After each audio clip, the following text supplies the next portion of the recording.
உங்களோட பேர் என்னங்க ப்ரோ? எங்கேருந்து வரீங்க? என்ன தரவரிசை எண்? என்ன துறை எடுத்திருக்கீங்க? வணக்கம் சார். என் பேர் எஸ். பிரபு. நான் வந்து தரவரிசை எண் வந்து 99. நான் என்னோட துறை வந்து நீர்வளத்துறை எடுத்திருக்கேன். உதவி பொறியாளர் நீர்வளத்துறை எடுத்திருக்கேங்க சார். ஓகே. அன்புறவுகளுக்கு வணக்கம். எங்களுடைய சாரல் டாக்ஸ் யூடியூப் சேனலுக்கு இவ்வளவு நாட்கள் நீங்கள் கொடுத்த ஆதரவுக்கு மிக்க நன்றி. எங்களுடைய அடுத்த கட்ட பயணத்திற்கும் அடுத்த கட்ட வளர்ச்சிக்கும் உங்களால் முடிந்த ஆதரவை அளியுங்கள். சிவில் இன்ஜினியரிங் படிச்சிருக்கீங்களா? எந்த இயர் பாஸ் அவுட்டிங்க?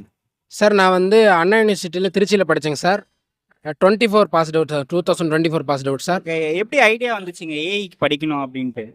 ஏஐ படிக்கணுங்கிறது அங்கே காலேஜில் சொன்னாங்க சார். அப்புறம் நம்ம என் ஃப்ரெண்ட்ஸ்லாம் சொன்னாங்க சார். நான் போய் அப்புறம் படித்து கிளியர் பண்ணிட்டேன் சார். ஓகே. நீங்கள் செல்ஃபாக படிச்சிங்களா? அகாடமி போனீங்களா சார்? இல்லைங்க சார், நான் வந்து அகாடமியில் படித்தேங்க சார். காரைக்குடியில் ஒரு பிரமிட் பிரமிட் அகாடமியில் படித்தேங்க சார். ஓகே. எத்தனாவது முயற்சிங்க இது உங்களுக்கு? சார் இது வந்து எனக்கு முதல் முயற்சி தாங்க சார். முதல் முயற்சியிலே வெற்றி பெற்றீங்க. ஆமாம். Okay sir. உங்களுடைய டெக்னிக்கல் மார்க்ஸும் ஜிஎஸ் மார்க்ஸும் சொல்லுங்கண்ணா. டெக்னிக்கலில் வந்து நான் வந்து 154 போட்டேங்க சார். ஓகே. ஜிஎஸ்ல வந்து 67 சார். கொஸ்டின் சொல்றீங்களா? Question sir. ஓகே. இப்போ டெக்னிக்கல் பேப்பருக்கு எந்த மாதிரி நம்ம ப்ரிப்பேர் பண்ணணும் அப்படின்னு சொல்லுங்க. டெக்னிக்கல் பேப்பர் வந்து சார் நான் வந்து சிலபஸை நல்லா ஃபுல்லாக கவர் பண்ணிட்டேங்க சார். சிலபஸை ஃபுல்லாக கவர் பண்ணதுக்கப்புறம் டெஸ்ட்டு அதிகமாக போட்டு பார்த்தேங்க சார். சிலபஸில் இருக்கிறத நம்ம எந்த புக்ஸில் படிக்கணும் சார்? சிலபஸில் சார் எங்களுக்கு அகாடமிலே நோட்ஸ் கொடுத்துருவாங்க சார். அதை படித்தோங்க சார். அவங்க மட்டும் தான் ரெஃபர் பண்ணி சொல்லி கொடுப்பாங்க, நாங்கள் அதை படிப்போங்க சார். ஓகே. ஜிஎஸ் பேப்பர் எந்த மாதிரி படிச்சீங்கன்னா? ஜிஎஸ் பேப்பர் வந்து ஸ்கூல் புக்ஸு பொதுவாக ஃபுல்லாக படிச்சிட்டேங்க சார். அதுக்கப்புறம் வந்து எக்ஸ்ட்ரா சோர்ஸ் கொஞ்சம் படித்தேங்க சார். ஓகே. இப்போ உங்களுடைய பேப்பரில் ரெண்டுத்துக்குமே நீங்கள் ஈக்குவலாக இம்பார்ட்டன்ஸ் கொடுத்து படிக்கணும்ல? ஆமாம் சார். டைம் எப்படி மேனேஜ் பண்ணுவீங்க? ஜிஎஸ்க்கு எவ்வளோ நேரம் கொடுப்பீங்க? டெக்னிக்கல் ஜிஎஸ்க்கு கொஞ்சம் நேரம் கம்மியாக தான் சார் கொடுப்பேன். ஃபுல்லாக டெக்னிக்கல் தான் சார் அதிகமாக படிப்போங்க சார். ஓகே. எக்ஸாம் ஹாலில் என்னென்ன மிஸ்டேக்ஸ் பண்ணக்கூடாதுன்னு சொல்லுங்க.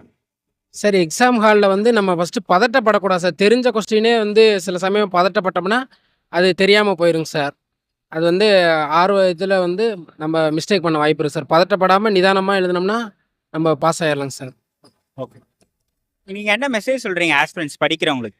சார் வந்து படிக்கிறவங்க எல்லோரும் வந்து பொறுமையாக படித்தாலும் சிலபஸை ஃபுல்லாக கவர் பண்ணி படித்து டெஸ்ட்டு அதிகமாக போட்டு பார்த்தோம்னாலே சான்ஸ் அதிகமாக இருக்குங்க சார். ஓகே. இப்போ டெக்னிக்கல் பேப்பரில் இந்த யூனிட்ஸ்லாம் கண்டிப்பாக படிக்கணும் அப்படின்னா என்னென்ன யூனிட் சொல்லுவீங்க?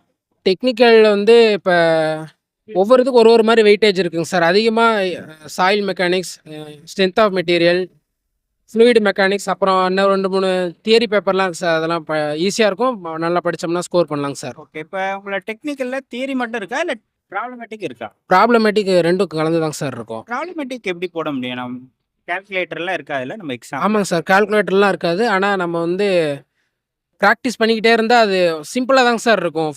ஒரு டைரக்ட் அப்ளிகேஷன் மாதிரி தாங்க சார் இருக்கும். ஓகே. இப்போ படிக்கிறதெல்லாம் நிறைய படிப்பீங்க. கிட்டத்தட்ட ஒரு 29 சப்ஜெக்டை தான் ஒரு 10 யூனிட்டாக உங்களுக்கு கொடுத்துருக்காங்க இல்லையா? ஆமாங்க சார். நிறைய படிக்க வேண்டியதாக இருக்கும். அதெல்லாம் எப்படி மைண்டில் ஞாபகம் இருக்கும்? சார் அதாங்க சார், நம்ம திரும்ப திரும்ப படிக்கிறப்ப டெஸ்ட்டு மாதம் வாரத்துக்கு ஒரு முறைலாம் டெஸ்ட்லாம் நடக்கும் சார்.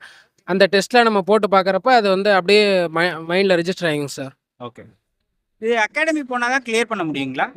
இல்லைங்க சார், ஓனாகவும் படித்து கிளியர் பண்ணியிருக்காங்க சார்.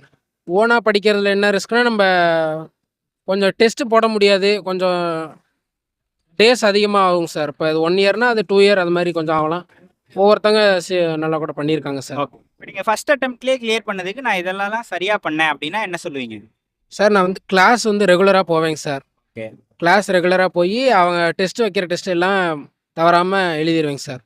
ஓகே. நீங்கள் ஆஸ்பிரண்ட்ஸுக்கு என்ன மெசேஜ் சொல்கிறீங்களோ சொல்லுங்கள் சார். அதாங்க சார், படிச்சுட்டு இந்த இதுக்கு படிக்க வந்துட்டாங்கன்னா அதை வந்து கன்சிஸ்டண்ட்டாக படிச்சுக்கிட்டே தான் சார் இருக்கணும். அதுக்கப்புறம் வந்து வேறு எங்கே வெளியே போயிட்டு அந்த மாதிரிலாம் வரக்கூடாமல் இருந்தோம்னா நம்ம சீக்கிரமாக கிளியர் பண்ணிடலாங்க சார். ஓகே. ரொம்ப நன்றி sir. Thank you. All the best sir. Thank you sir. நன்றி சார்.